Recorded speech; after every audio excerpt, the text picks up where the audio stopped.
comes from the Spirit with glorious light. Confident living cleanses my soul, giving the Spirit fullest control. I'm Mike Costello, and I'd like to talk to you in the next few minutes about order and simplicity. Order is something that we would all like to have in our lives, and simplicity is something that we all need more of in our lives. In today's world, it seems that we're always getting more and more complicated, coming to know more and more. But there is an order and a peace that comes from a simplified life. And so I'd like to spend the next few minutes sharing with you some ideas that we have in New Thought, in metaphysical philosophy, about order and simplicity, and the fact that order and simplicity go hand in hand to create the environment in which all of us want to exist in an orderly and simple way. And that if we live in this fashion, we outpicture the reality and the presence of God in all of the aspects of our life. One thing that is fundamental to our faith tradition is the connectiveness of our mind to the mind of God. We believe that God's processes of mind are constantly moving through the universe, and that divine mind is everywhere present, that divine mind brought into being all that is, and that divine mind is the creative force that continues to move the universe through every aspect of its being, and to move each of us, you and me and all of us, as perfect and whole children of God through the process that we call life. So we believe that there is a divine mind, and that's the name that we give the mind of God, and we believe that divine mind can connect to our mind, not just to my mind or just to a small group of people's minds, but that the divine mind, that the mind of God connects to every human mind. And that if that connectiveness is expressed and appreciated, if that connectiveness comes to be, if it comes together in a wonderful and magnificent connection, then the thoughts and the processes of mind, the mind of God, and the processes of your mind connect. And then you are divinely guided.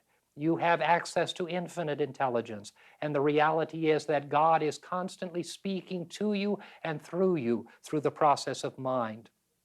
Many of us have heard of people who have been able to talk to God in prayer or meditation, or others who have heard the voice of God. And certainly these are wonderful and magnificent manifestations. But what we're talking about is something that is simpler from the standpoint of the reality that it is true for all people, that our mind, everyone's mind, is connected to the mind of God. And because of that, that connectiveness is never broken, but it sometimes isn't understood and isn't claimed as powerfully and dynamically by each of us as it could be. And so as that powerful process is constantly coming into our thought process, whether our thought process is receiving it and assimilating it and becoming one with it, is a decision that each of us make. That is free will, that is choice. We also believe that there is divine order. Divine order says that there is an order in this universe, there is an order in this world, there is an order in the heavens, there is an order that transcends everything seen and unseen, that provides absolute and perfect order and balance. And we call that divine order. And even though circumstances and situations in our life try to convince us that there is not this divine order everywhere present, it is indeed everywhere present. But in fact, in this physical world, our hearts and our minds and our lives and our actions as human beings and human persons create the environment that we experience as the external world. And so because of our own actions and our own thoughts and the actions and thoughts of other people through the ages, the reality is that on this world, earth plane, in this physical presence and manifestation in which we find ourselves, we aren't able to see divine order always. But if we look beyond the appearance of difficulty, if we look beyond the appearance of confusion, if we look beyond the war and the strife and the disease, if we look beyond that, behind that and undergirding it is divine order. So we believe that there is divine order always present, and that there is divine mind always present, and that if we can connect with divine mind, and if we can connect our thought processes with divine order, then we can become one with the reality and the presence of God, and we can begin to act and react and live out our lives as children of God, as we were designed to do from the foundations of the world. In this process of life, there are some real practical things that we can do to connect ourselves with divine mind and to claim divine order. And those have to do with making our lives more simple, more direct, and detaching ourselves from the physical life. There are those in religious life who would say that we should detach ourselves from life totally, that everything about the world is bad or evil. We believe that everything about the world was created by God. We believe that much of it is created by our own misunderstanding or manipulation of what God has given us. And because of that, the world has become confused, misdirected, and has become less than the perfect world that it was designed to be. And so from the aspect of our own lives, we need to begin to live practical lives. We need to begin to live lives of simplicity, and we need to do some things to bring divine order into our life. If we're going to bring divine order into our life, one of the first things that we're invited to do is to create as much order as we can in the immediate world in which we live. Each of us has an aspect of life. Each of us has an environment in which we operate and live. And each of us has the ability to control, to a certain extent, that environment. I can't control the peace and the order of the entire universe or the world or this nation or the state or the block in which I find myself right now, this physical block of earth. But I can control the environment of my personal life, where I work, where I live, the environment of my daily living. And as we begin to bring order into our individual living area, into our individual lives, into the areas of life that we do control, we can begin to connect with this reality of divine order. And so I'd like to talk to you about a few simple aspects of bringing simplicity into your life. And by bringing simplicity into your life, bringing divine order or the connectiveness with the reality of divine order in your life.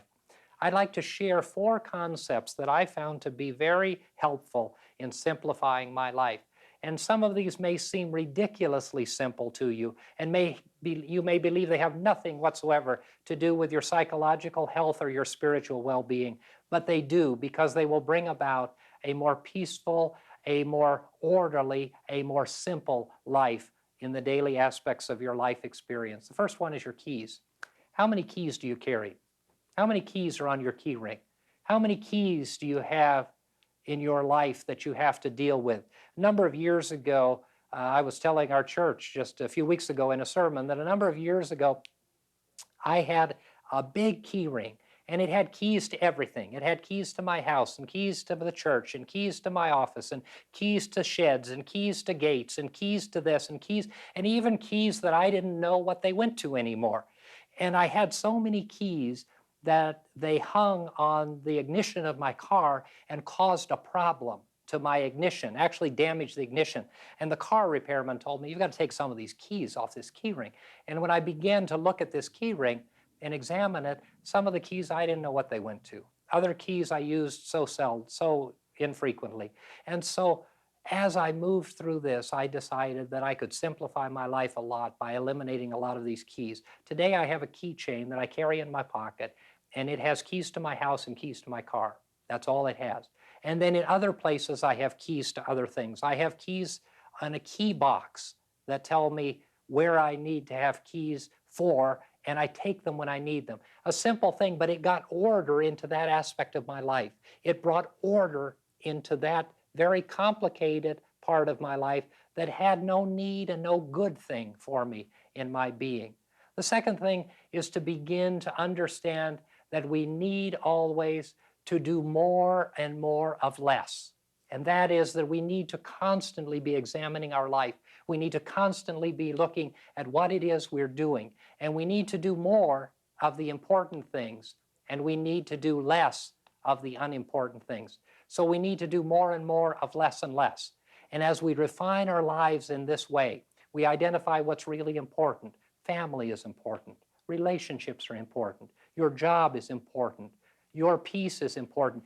All kinds of things are important, but then there are a myriad of things that don't have to do with the important aspects of your life, that are taking up valuable time and effort, and they are creating clutter, they are creating disorder and disorganization and confusion in your life. So identify those things that you need to do more of in the doing of less in your life. The next thing is to clean the areas in which you operate or work or live. I spend a lot of time keeping my areas clean. I have 2 separate offices, and so I have 2 separate desks, obviously, in these 2 separate offices, and then I have a third office at home. And so I'm constantly carrying things back and forth from place to place and from desk to desk, and each of the desks gets more and more cluttered. One of the things that I started doing a number of years ago was at least once a year, and sometimes more often, I empty my desk. When was the last time, if you have a desk, that you emptied it? If you're not a person who has a desk, then you're perhaps a person who has a kitchen, and you have a kitchen counter, and you have kitchen cupboards. If you don't have a kitchen, then maybe you're a person that has a sewing room, or you have a reading room. When is the last time that you took everything off the shelves, everything out of the cupboards, and went through them one by one? What happens when we do this is that we find the same circumstance and situation that we found with the key, and that was that we have so many things that we don't need. In order to do this, what I would invite you to do is to set aside 1 hour a week, which I call for myself, and I invite you to call your sorting time. It doesn't matter what it is you need to sort, whether it's your desk or the kitchen or your bedroom or a closet. 1 hour a week of sorting. And sorting means to take it all out, not to shuffle it around. Take it all out, examine it, and put it back. And don't put back the things that you don't use. Those are practical aspects of our daily living in the external life that we have. But the same is true of our mind. The things that clutter our minds, the things that clutter our thought processes. And I would invite you to do the same thing. 1 hour of sorting a week of your mind, of your heart, of the way that you feel and the way that you think, and decide what it is that you need to let go of. Maybe you need to let go of that hurt from a long time ago. Maybe you need to let go of the bitterness of what your sister or your husband or your wife said a long time ago. Maybe you need to give up the hurtful memories of a childhood that you just can't quite let go of. And if you set aside time to do that, and each week endeavor to release something that is of no use anymore in your mind, that will be your mental sorting time. Spiritual leaders and spiritual giants from the foundation of the Judeo-Christian faith have talked about this in terms of dealing with the internal assessment, assessing our spirit and our mind, and reflecting internally about what it is that occupies our mind and our heart. And that sorting and that cleaning moves out clutter. And as we move out the clutter, we bring in simplicity, we bring in order, and we connect ourselves, our minds and our hearts with the mind, the heart, and the presence of God. Focus, center, and be peaceful. And begin to do that by claiming divine order and simplifying, simplifying, simplifying your physical life, your spiritual life, your psychological life, your emotional life, all of the aspects of your life. And when you do that, life will become more dynamic, more productive, more positive, more joyful, more happy, and more fulfilled. We believe in prayer as a centering force and as a point of healing, and so we'd like to invite you to pause for a moment of reflection with us now. Eternal and loving God, guide and direct our hearts and minds. Help us to simplify our lives by connecting ourselves in mind, body, and spirit with your divine reality, with your divine presence. Help us to remove the clutter. Help us to release those things that are harmful and unproductive. Help us to be clean and focused and centered and at perfect peace. We ask and pray these things in the name of faith, the name of hope, and the name of love. Amen. Well, if we would all simplify our lives the way you suggested, we would lead happier lives and infinitely longer lives, probably. I think so. And I think we need to do that. We need to simplify, simplify, simplify, not only in our physical life, And I think that's tremendously important. I mean, I tend to have clutter. We all do. And so we need to do that. But we need to also simplify our spiritual lives and our mental processes. Yes, because if we have too much, the muchness of thinking, the muchness of things around us, the muchness of wanting too much, that clutters our mind, clutters our lives, and we don't see the true path. We don't see the easy, right way that we need to go. Mm-hmm. I think of Hattie Garlish, who was the foundress of our church, and Hattie lived to a ripe old age of 95. I mean, that's a wonderful age, and she died after just a few days of sickness and had a wonderful transition. Hattie was the most orderly person that I've ever known in my life, and she was orderly in her physical life, and she was as orderly in her spiritual life. And I often wondered which drove the other, whether first she became an ordered person in her personal life, or whether she became ordered first in her spiritual life. And I had the pleasure and the distinct honor of talking to her about that. And she said, without a doubt, it started in my physical life. She said, I started as a young girl to be as neat as a pin, as she used to put it. And then when I got married, I determined that my house would be the neatest of all houses. And I maintained that throughout my life, and she certainly did.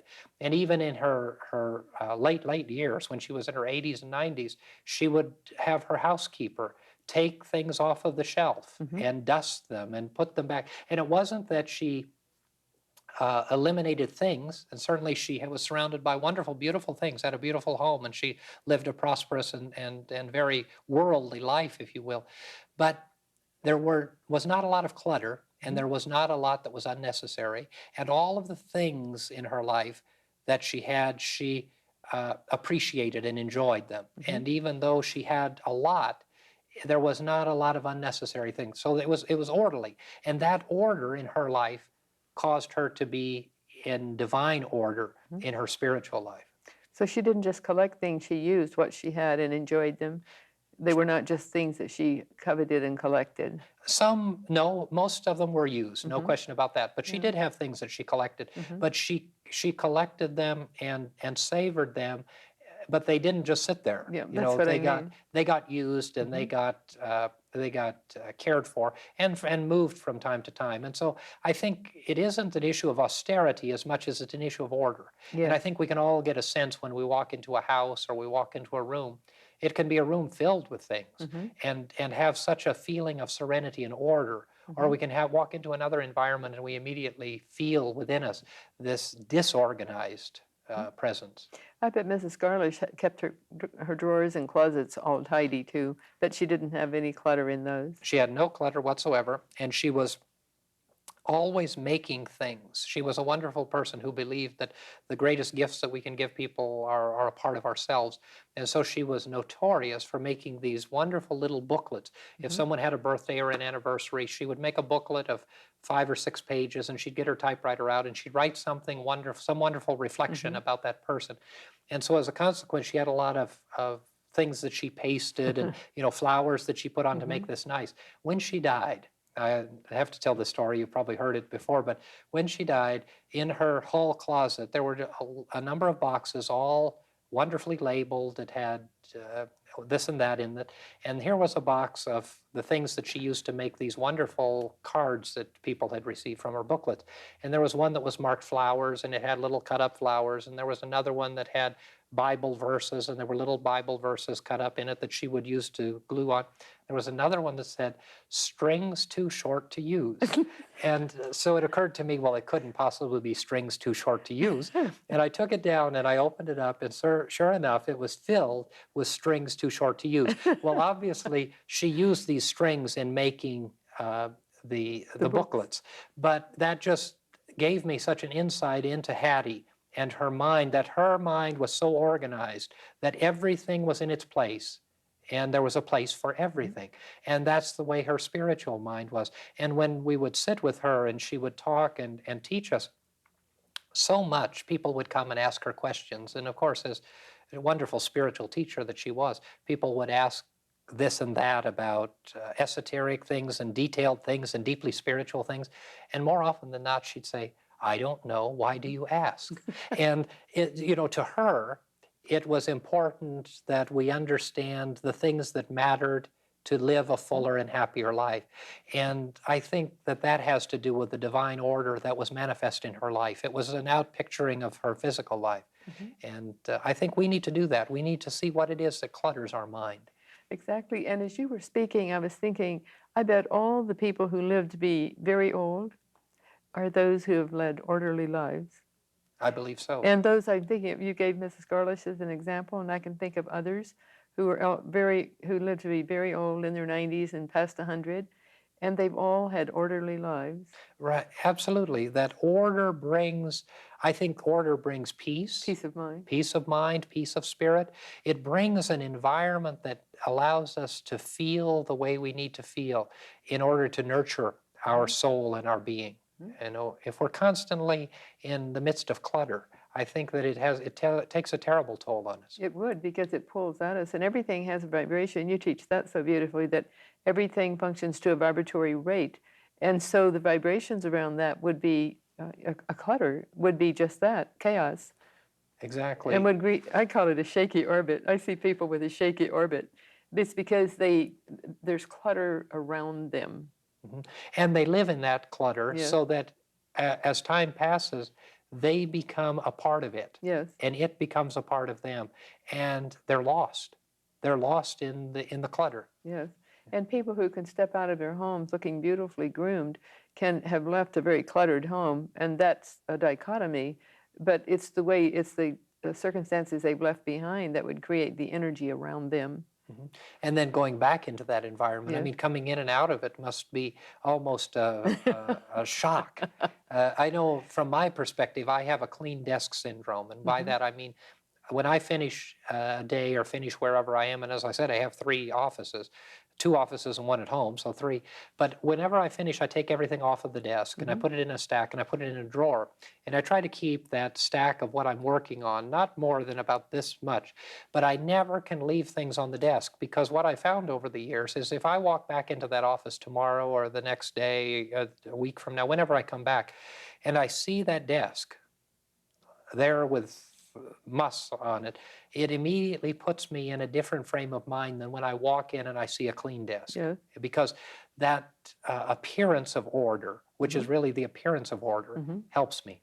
Then you don't have to put up an effortful energy. You'll be totally relaxed and ready to receive whatever it is you need to receive and do what you need to do, as opposed to fighting what's there on the desk. So we spend, those who live cluttered lives spend a lot of time just fighting the clutter with their own energies.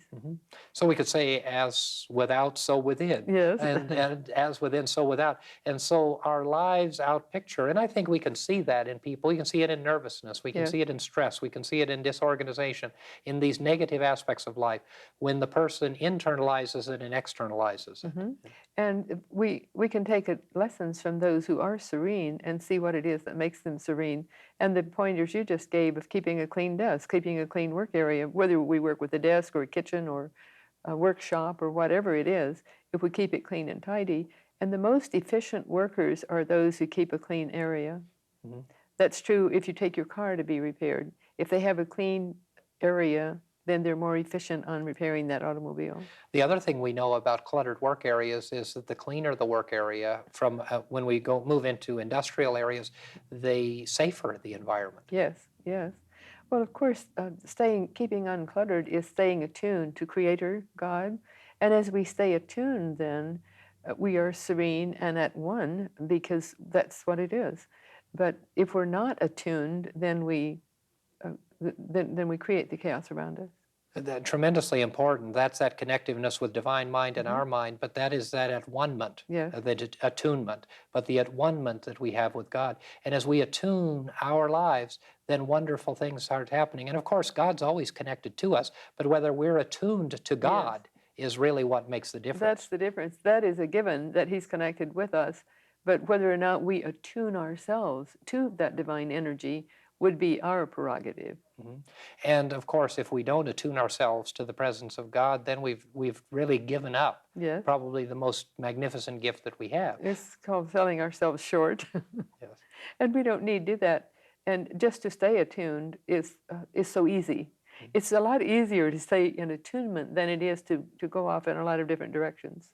Why is it that you think that so many people aren't attuned with the presence of God? Well, I think it's the energies around us are somewhat chaotic because we're living, as you always teach so well, that we're living in this time of greatest change the world has ever known, and the change creates tension in the atmosphere. I might say tension because the energies have changed, but we have to flow with the energies as they are, and if we don't, if we fight it, then we lose out.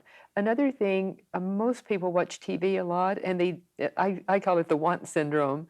They create wants in people. People want this and want that, and they see the advertisements of whatever it is, good health that's promised or more things, then they want more things, and as they want more things, they get more more of a shaky orbit.